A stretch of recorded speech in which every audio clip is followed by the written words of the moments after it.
cherche toujours, hein, pour répondre à ta question. Oui, mais je continue, mais actuellement, selon moi, Charlie, mais à titre personnel, tu rentres un peu dans la famille de la chanson française, pas seulement, mais un peu dans Serge Gainsbourg, dans tout un système, à la fois dans le système et à la fois alternatif, parce qu'il faut savoir que Charlie est très connu en France, est très très connu. Et on disait aussi que souvent les gens très connus sont des gens très riches. Très riches d'âme. À l'intérieur, oui. Voilà, très riches d'âme. Et ce que je veux dire, aujourd'hui justement, comment mais pas seulement par rapport à la chanson, alors il y a la question sur l'Italie, mais aussi la question sur la France. C'est-à-dire ton rapport, toi tu habites à New York, tu as peut-être un regard, je ne dis pas éloigné parce que avec les satellites, on vit un peu, mais quel rapport tu as aussi avec la culture française? J'ai été élevé dans un respect de certaines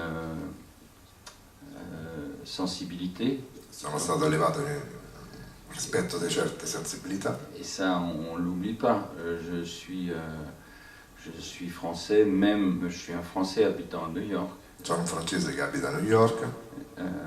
Et la culture française est une culture très,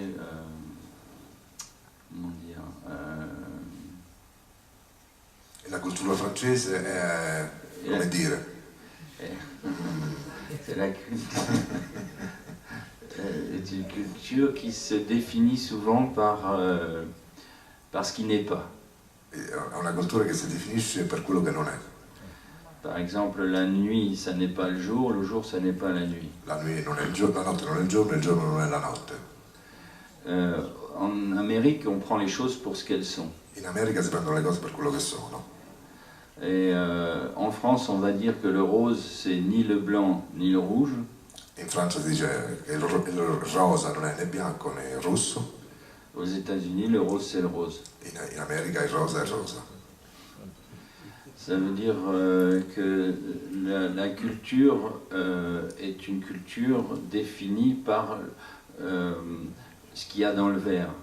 La cultura è definita per quello che è nel bicchiere. Aux États-Unis et par ce qu'il n'y a pas dans le verre en France.